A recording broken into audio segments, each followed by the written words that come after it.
the Trevor Jackson Podcast. Finances help everything. It helps people be able to make decisions.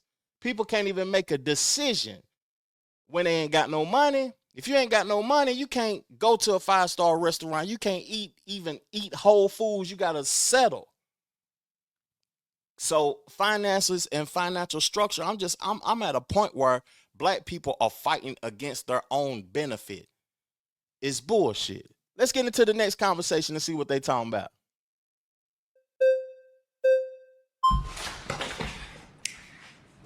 My name is Matt Nuclear. Hello, Matt. Matt Nuclear? Matt Nuclear, yes. Matt Nuclear, give me a better handshake than that. Let's do it. I appreciate having this conversation with a beautiful black woman like yourself. This is nice, beautiful arena here.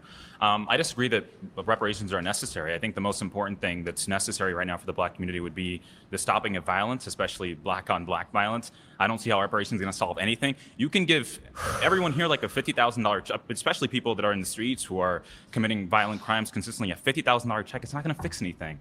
It's not going to increase the median household income in the next 10 years by 10% or 20%. For example, we have the Chinese Exclusion Act of 1882. We prevented Chinese people from getting citizenship and even entering the country. We discriminated against them and basically put them under apartheid, even here in the United States. Yet they have the highest median household income. How is that possible?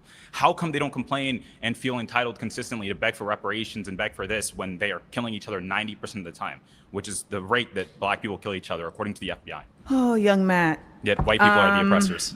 I'm not sure where your education came from, but they lied to you.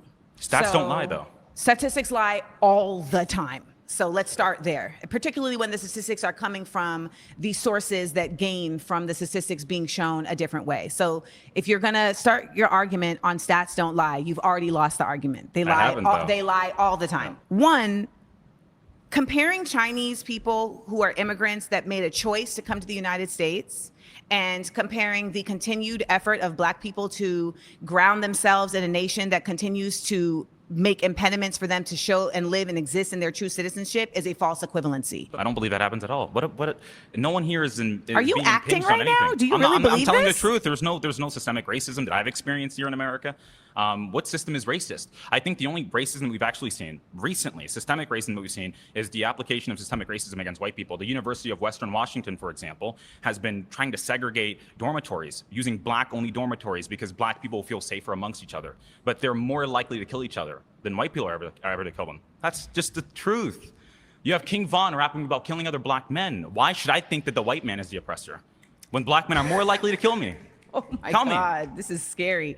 You need to think about me as your mama. Do not talk to me in that fashion. So let's check that now. Okay. So on a basic level, we have to understand that systemic racism is grounded in the realities that black people have not been considered an equal human being in this country since its onset. So there's simply no way to make the argument that there isn't systemic racism, and we have seen in very clear ways the system operate in an organically racist way. Do not cut me off. When we talk about systemic racism, we can start with even the fact that redlining, which was implemented to discriminate black communities. Are you shaking your head that redlining doesn't exist? No, I'm saying I don't think it really existed at all. I mean, no, I don't think so at all. So it does exist, and stating that it doesn't exist doesn't make it no longer exist. Redlining absolutely exists. It is not something that's being made up. It's an empirical fact. And there are realities that exist because of redlining. We know that school systems are related to the way that property taxes are affecting the school systems. If a school system is not getting the same property value as the property taxes allow it, then it's not going to have the same efficacy at allowing for students to be able to get what they deserve. When we talk about systemic racism, we have to acknowledge that these private prisons are literally built based on the test scores of school students in third grade. So if you are literally building prisons with the onset of, okay, if these people are not reaching a certain reading level, then we know that they're going to go down a prison industrial pipeline where we can use their free labor. Then how is that not systemic? And if you want to stop them from entering prisons, how are you going to stop people from entering prisons if your goal is to get them into prison? Sure, make them try to be more like Ben Carson than be like King Von. That's very, very simple. So how does King Von happen? How does King Von happen? King Von reparations. Hold on, actually, let me land the plane. Yeah. We're talking about reparations, and what you're doing is actually just trying to get this conversation off the facts. And the fact is, reparations are just and necessary because on a basic level, Black people built this country, and the country continues to thrive off of the labor that Black people put into this country. And it would behoove you, young man, to really understand the way that your ancestors put blood, sweat, and tears into this nation that is still living off of those blood, sweat, and tears. And let me also add, there are reparations and then there is remunerations. Do you know the difference? Yes, but can I finish one No, point that I wanted answer to the say? question. Ben Carson's cousins were killed at a very young. I'm so sorry. You've been voted out by the majority. Okay. Please return to your seat.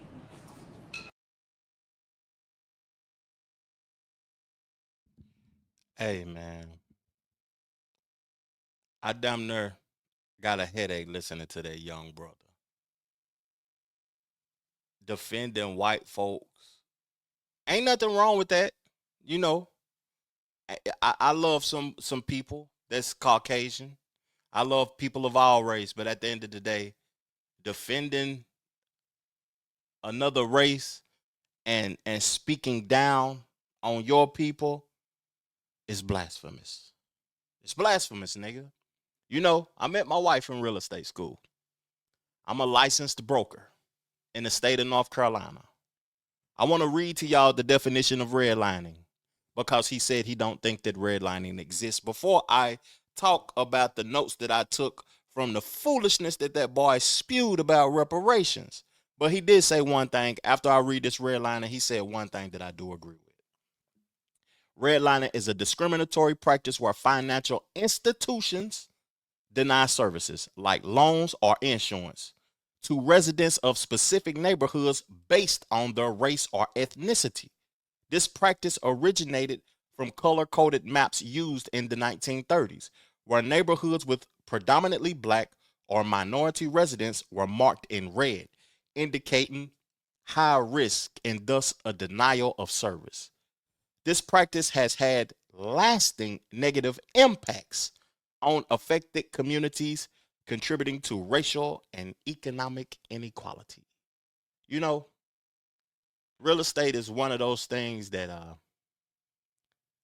creates generational wealth.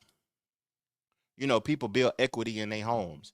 I've seen people who bought $5,000 homes and now they're worth 140. I've seen people buy a $250,000 home, now it's worth $1 million. I seen people buy a $350,000 home and now it's worth $1 million. It's an investment that can set you up for success in the future. A lot of people was denied that in the 1930s, up to the 50s, 60s, and 70s. So him saying that he don't think it exists, this man might not even be old enough to buy a home. He probably still live at home with his mama on this show talking to somebody that is highly educated in Africa, got a master's in African American studies. Even though some people would call her a tether, I will say that she's an American. You know, her family is from the Caribbean. Her mother is from the Caribbean. Her father is from Boston. I know nowadays in the FBA community, people are delineating and dismissing people that isn't identifying with the FBA community, that isn't originally Black, and seeing themselves as foundational to this land. So I want to acknowledge that for a moment, because salute to Amanda Seals. I may not agree with everything that she say in this episode or whatever though, but some things it just has to be mentioned that, you know, the things that I agree with. I'm an independent also, y'all. I want to say what my political views are. I am independent. I reserve my right to vote and to speak based upon what my interests are, my loved ones' interests are, and what I feel is right and wrong.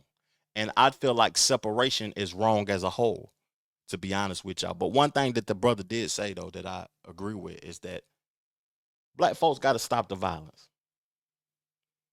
No cap. I just did a show where I said the OGs failed the youth. The OGs to me ain't original gangsters. It's just the older individuals in the neighborhood. I'ma always feel like y'all failed the youth as long as the youth continue to move and act the way that they act. Trump deploying the National Guard to DC, you know, I feel like it was necessary. Even though the crime is down, that shit gotta stop. Us killing each other got to stop, because the only way we can empower each other is by unifying. But all that killing, that gang violence, that separation, Bloods and Crips, and creating organizations so you can make a couple of $1,000s and own a block that you don't even own, represent a block that you don't even own, all that foolishness, we got to cut that shit out as a whole, because that's killing the community. I can't even go back to my community and speak to people that can't articulate themselves and have an intelligent conversation, or talk about us moving forward or building and unifying and growing and trying to get some money together. I just can't even talk to niggas that's on that dumb shit no more. So what he said about stopping the violence was interesting. But one thing I want to do to talk about before I continue on with the conversation and continue playing the clips is he said, make more Ben Carsons and not King Vons. You know, people turn into who they turn into based upon circumstance.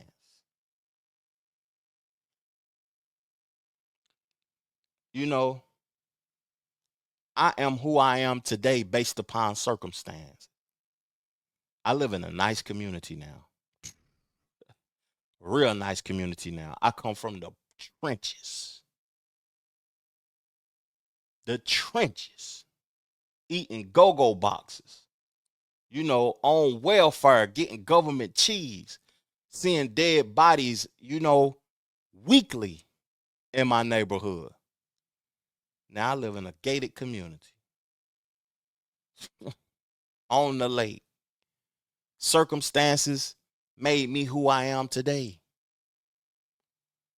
King Von became King Von because of his environment. How was his environment created? When they let the slaves go, they let them go without any resources. You know, you can say that time has passed and, you know, people should be healed by now and all of that type of stuff or whatever you want to say. But to me, when they let the slaves go without resources, the slaves found a way to be able to thrive, build communities, come together. When we were segregated, we didn't have no choice but to come together. But when we came together, what happened? They destroyed the neighborhoods. They created redlining. It was the Wilmington massacres, the Red Summers, the Black Wall Streets.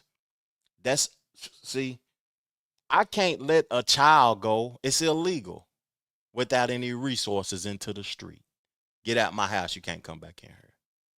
That's what the American government did to black people. And then you say, why are these people this way and why they act this way and why they that way? You know, that's because circumstances. You don't know what you would do if you didn't have nothing to eat or you had to figure it out on your own. You ain't got no friends or nothing like this. The people that raised you was on drugs or they traumatized from their past.